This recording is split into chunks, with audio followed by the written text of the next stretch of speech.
संतोष बांगर यांनी शाळेतल्या विद्यार्थ्यांना म्हटलं की 2 दिवस उपाशी राहा, मला मतदान करायला सांगा, काय सांगितलं?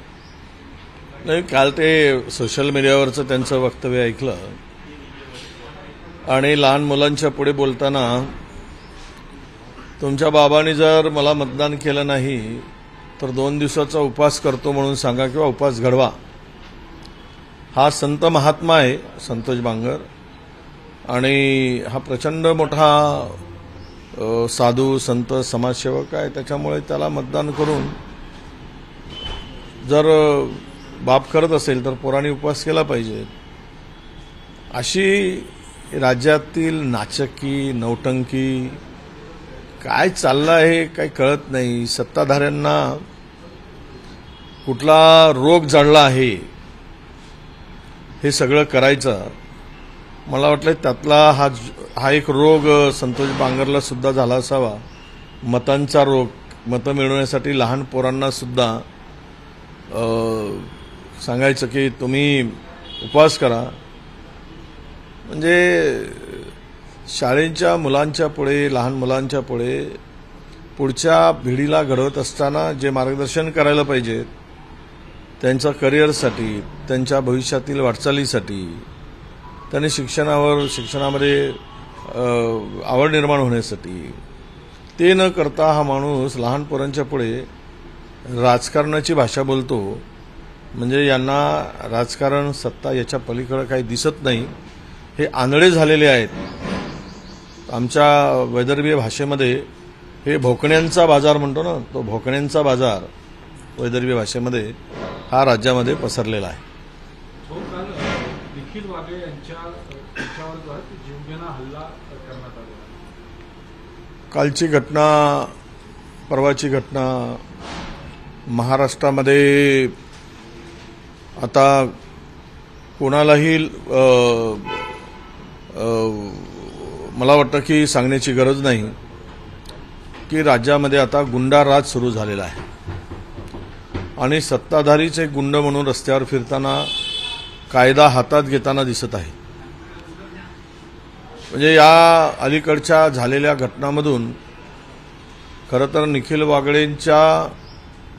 वागळेंनी जे काही वक्तव्य केलं असेल सर्वोच्च नेत्याच्या संदर्भात म्हणाले किंवा पंतप्रधानांच्या संदर्भात याचं मी समर्थन करत नाही. परंतु कायदा हातात घेऊन कोणाचा जीव घेण्याचा अधिकार तुम्हाला कोणी दिला? व्यक्ती स्वातंत्र्य आहे या देशामध्ये, बोलण्याचं स्वातंत्र्य आहे, लिहिण्याचं स्वातंत्र्य आहे. तुम्ही त्याच पद्धतीने उत्तर द्या. तुम्ही सभा घेऊन निखिल वागळेंच्या प्रश्नाचं भाषणाचं मुद्दे खोडून काढा. परंतु तुम्ही त्यांचा आवाजच दाबाल आणि त्यांना संपवण्याचा प्रयत्न कराल तर हा पुरोगामी महाराष्ट्र अशा प्रवृत्तीला येणाऱ्या काळात ठेचल्याशिवाय राहणार नाही हा मला पूर्ण विश्वास आहे. आम्ही सर्व शक्तीनिशी ताकदीनिशी निखिल वागळे यांच्या पाठीशी उभे आहोत आणि सत्तेमधील जी गुंडगिरी आहे ती इतकी विकोपाला गेली आहे की ती आवरली नाही तर बिहार एकदाचा परवडला पण महाराष्ट्र परवडणार नाही. अशी परिस्थिती राज्यामध्ये पुढे निर्माण होईल आणि त्याला जबाबदार या राज्यातील हे त्रिकुटाचं सरकार असेल. संविधानातील धर्मनिरपेक्ष आणि समाजवाद हे शब्द वगळण्यासाठी सुब्रमण्यम स्वामी यांनी सर्वोच्च न्यायालयात याचिका केलेली आहे. सुब्रमण्यम स्वामी याचिका केल्याचे मला काल मी एका पोस्टवर वाचलेलं आहे आणि त्यातील संविधानातील घटनेतील जो शब्द आहे तो वगळावा अशी त्याची मागणी असल्याचे पुढे आलेलं आहे. खरं तर देश हा कुठलाही देश हा सर्व धर्माचा समान आदर करूनच पुढे गेलेला आहे आणि म्हणून कल्पनामुळा देशाच्या स्वातंत्र्यानंतर परमपूज्य डॉक्टर बाबासाहेबांनी तीच मांडली. काँग्रेसची सुद्धा भावना तीच होती आणि म्हणूनच ते संविधानातून उमटलं. अशा स्थितीमध्ये या राज्यात या देशातील सर्व धर्मसमभाव नष्ट करणं आणि या देशामध्ये धार्मिक तेढ निर्माण करून हिंदू राष्ट्र निर्माण करण्यासाठी कदाचित त्यांचं लोकांना फसवण्यासाठी हे स्वप्न असावं. हिंदू राष्ट्र निर्मिती करून देशाला तुम्ही पुढे नेऊ शकत नाही. धार्मिकतेच्या आधारावर देश पुढे जाणार नाही. धर्माचा आधार करणं, हिंदू धर्म असू देत किंवा कुठलाही धर्म असू देत, त्या धर्माचा आदर करून तो त्या ठिकाणी असावा, पण तो राजकारणात नसावा. अलीकडे धर्म हा राजकारणात ज्या पद्धतीनं बिंबवला जात आहे, हे देशातील उद्याच्या अधोगतीचं लक्षण ठरणार आहे आणि कदाचित होऊ शकेल उद्या नव्या फाळणीचा विषय पुन्हा देशापुढे येईल. जरांगे पाटलांचं आजपासून पुन्हा उपोषण आहे.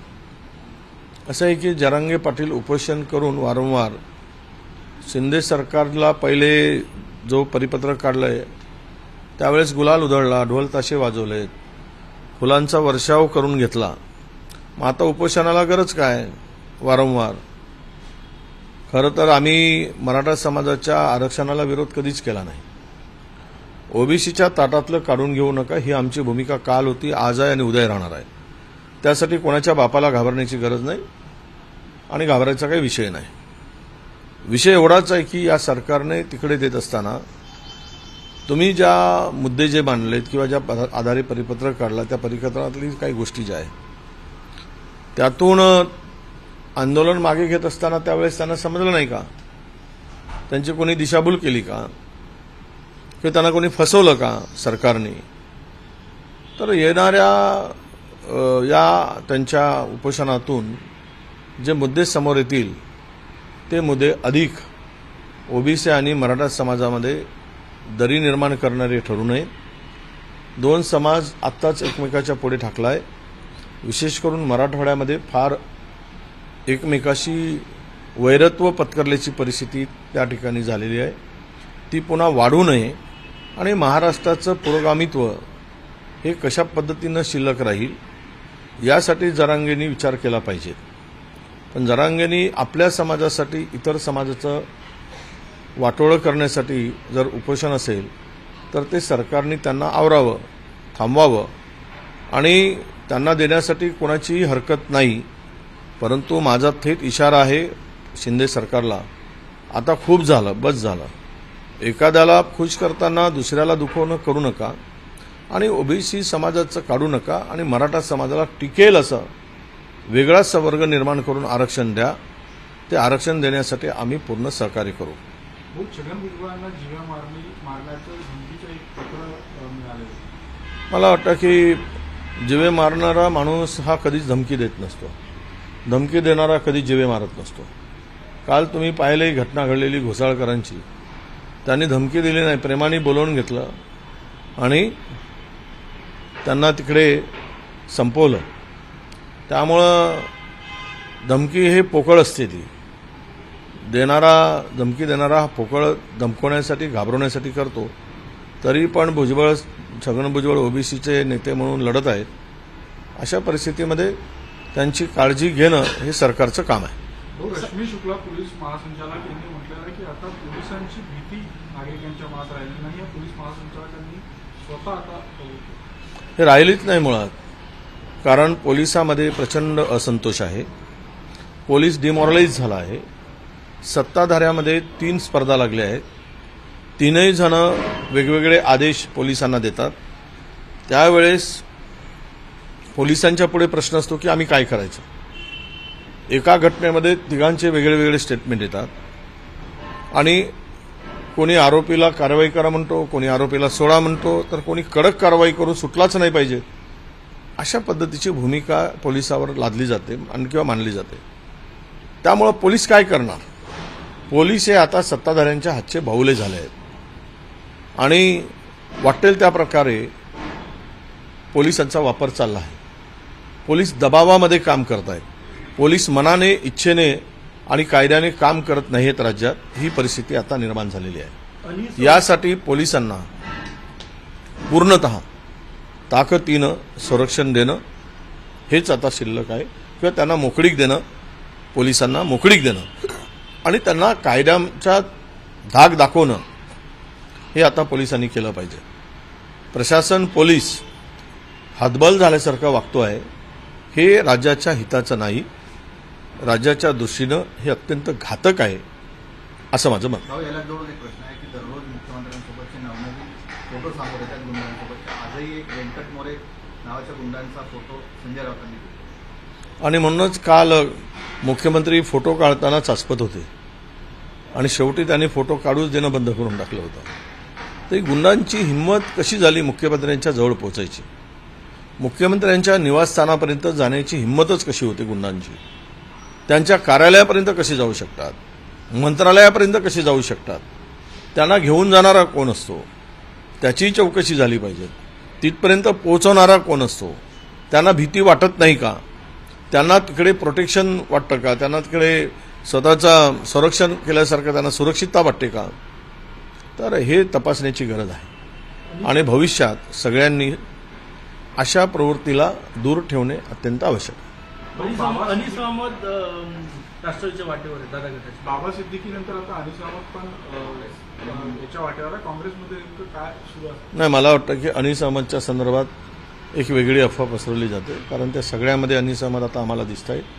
त्यांच्याकडे त्यांनी कुठलीही आता नाराजी काही त्यांनी दर्शवली नाही आणि ते असा विषय करू शकत नाही, ते जाऊ शकत नाही, हा आम्हाला विश्वास आहे. नांदेड लोकसभा संदर्भात एकीकडे काँग्रेसचा दावा आहे, शिवसेना आहे, आता राष्ट्रवादीने ठराव पारित केलेला आहे आणि प्रकाश गरबे यांच्या नावाची शिफारस केली आहे की त्यांना जागा मिळणार नाही, कोणाची काय करू देत, हे शेवट आघाडीच्या बैठकीमध्ये जो अंतिम निर्णय होईल, सर्व नेते म्हणून निर्णय घेतील, तो निर्णय सर्वांना मान्य राहील.